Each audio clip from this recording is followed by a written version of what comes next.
there is a creature alive today who has survived millions of years of evolution. It is as if God created the devil and gave him jaws. And those few words launched a frenzy. On this day, exactly 50 years ago, June 20th, 1975, random Friday in June, the original summer blockbuster, Spielberg's masterpiece, or, for a more personal sake, my favorite film of all time, Jaws, hit theaters. And the world has not been the same since. To say that Jaws has had a massive impact on my life, both personally and from a film perspective, is a massive understatement. I saw this film, and this is the promised land of everything a movie should be. Still as resonant, as quality, and as enjoyable as the first time I saw it, and as it was back in 1975 when the film was released. Obviously, Jaws takes a big part in my collection, and I don't want to do this tribute solely from a historical standpoint. I want to kind of tie in the history and my personal experience with the film, and just kind of do like an off-the-script kind of tribute to the greatest shark movie of all time. There's a reason why 50 years and hundreds of shark movies later, this is still considered the greatest. Spielberg set the bar so high, no one can ever attain it. So we're going to rewind it a little bit, back to about 20 years ago when I saw the film for the first time. I was 5 years old. I remember getting a little rubber shark toy out of a local arcade, and whether it was a divine intervention, the planets aligned, what have you, or just pure happenstance, the first thing I saw when I got home was my dad's VHS tape of Jaws, the 1995 letterbox VHS. I'm sure there are some of you watching this right now that this was the first way you saw this. And to this day, there's a reason why I still own this. Now, this is not the VHS that I originally watched this on.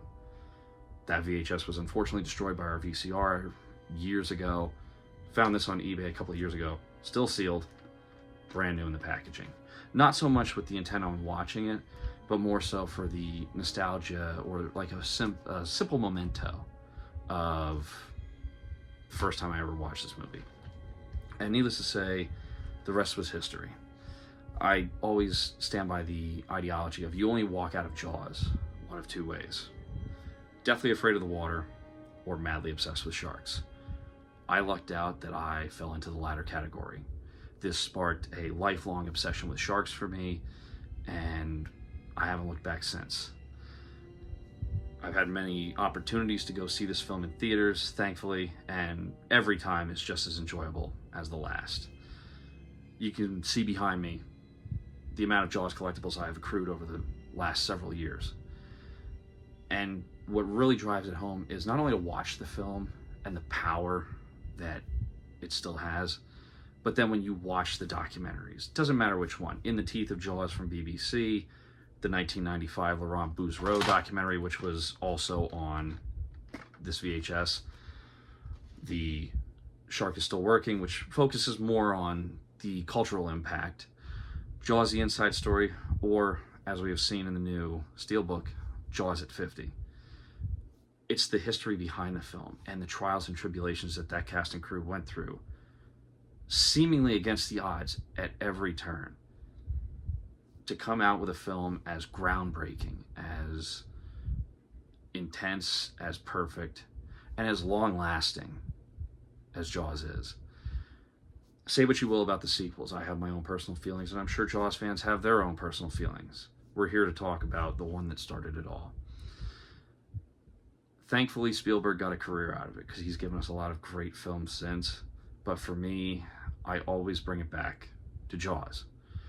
There's something about it that no matter how many times you watch it, there is always something new to notice, to learn. Figuring out from watching the documentaries how this shot was made, or how the oft-quoted and very often wrecked line of, "You're going to need a bigger boat." That was pure improv on Scheider's part. The history behind the USS Indianapolis, that harrowing monologue that Quint gives that really puts into perspective not only his character, but his history with sharks and why he is the way he is. This film has arguably the greatest cast of all time. Sure, they may not all be legends like the Charlton Hestons or the Clint Eastwoods or the John Waynes. Hell, at this point, the biggest actor in the movie was probably Robert Shaw. But the fact that each one of them fit in to their role. Scheider fit Brody like a glove. Richard Dreyfuss as Hooper. Couldn't think of a better Matt Hooper than him. And Robert Shaw as the grizzled shark hunter Quint. Hell, even right down to Murray Hamilton as Mayor Larry Vaughn, the guy that wants to keep the beaches open for profit's sake for Amity Island so that they don't go bankrupt over the winter. Everybody fit their role perfectly. And for that kind of weight to be saddled on the shoulders of a 27-year-old Steven Spielberg, for him to handle it the way he did, and to come out with a hit like that, is a true testament to Spielberg's work ethic and his vision as a director. And you can name off any film that's come out since Jaws. Close Encounters, E.T., Jurassic Park, even the Indiana Jones films, albeit a co-production between him and George Lucas, but it still has Spielberg's signature all over the film. So behind me, a few of the things I've accrued over my time as a Jaws fan: the original 2012 Blu-ray, the new 50th anniversary Steelbook, the original 4K release in the box set, 30th anniversary DVD box set, the VHS tape. Obviously, NECA got in on the Jaws franchise when they released their figures of Quint and Hooper, two different editions of Hooper, the Amity Arrival and the Shark Cage Battle. I have a little tin back there of a couple of Jaws candies that I had gotten at of all places, a little mini mart. The little Jaws window box poster, which does play the theme.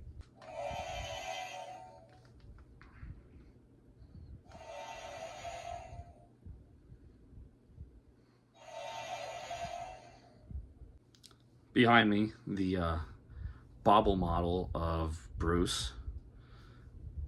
A little beach clothes Jaws poster sign that I picked up at Hobby Lobby a couple of years ago. And Bruce from the Jaws game by NECA. Can't forget that. And obviously you can see behind me a poster. This was a couple of years ago when the famous Colonial Theater in Phoenixville put on Jaws as part of their summer crowd pleasers line. They did two different versions of the poster, one where it's just Larry Vaughn and one where they do the mock-up of the Amity billboard after the shark becomes a known quantity within Amity's circles. This film to me means a lot of things. But if we were going to boil it down to what does Jaws mean to me as a person, Jaws is the ultimate tale of man versus beast. A story which we've seen multiple times. Moby Dick. Hell, we can even go to going as new as Jurassic Park. It's still man versus beast, albeit dinosaurs. Jaws perfected the formula because it's not a shark movie. There is a shark, and the shark is the focal point, but it is a film about the human interaction. And who do we spend most of the movie with? Brody, Brody's family, Hooper, Quint, the people of Amity. It's about the people within the community. Jaws breaks itself up into three perfect acts. Problem, finding a solution to the problem, and going out and solving the problem once they go out to sea on the Orca. And let's not forget the one thing that a lot of people, even if you have never seen the movie, everybody knows: the score. John Williams, as we all know, is a maestro of film scoring. You pick the theme. Star Wars, more specifically the Empire theme. Indiana Jones, Jurassic Park. He's iconic. Even if you've never seen the movies, you know it's John Williams.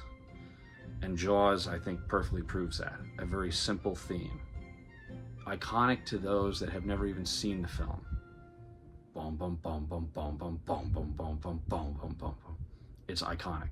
You know it's a shark's theme. And thankfully, Universal has released the soundtrack more times than can be counted on 2 hands and 2 feet twice over.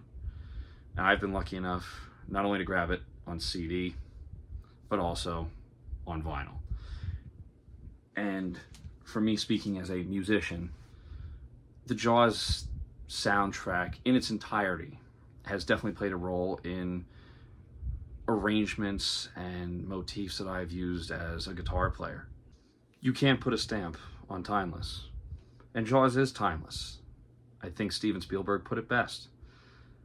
As long as there are sharks in the water, and as long as people are willing to go swimming in the ocean, Jaws is going to be around for a very long time. So, to Steven Spielberg, Richard Zanuck, David Brown, to the late great Peter Benchley, to the cast, Robert Shaw, Roy Scheider, Murray Hamilton, who are unfortunately no longer with us, to Richard Dreyfuss, Lorraine Gary, Jeffrey Kramer, the Martha's Vineyard locals who rounded out the cast, to the crew that made it all possible, and to Mr. John Williams, here's to swimming with bow-legged women. Happy 50th, Jaws.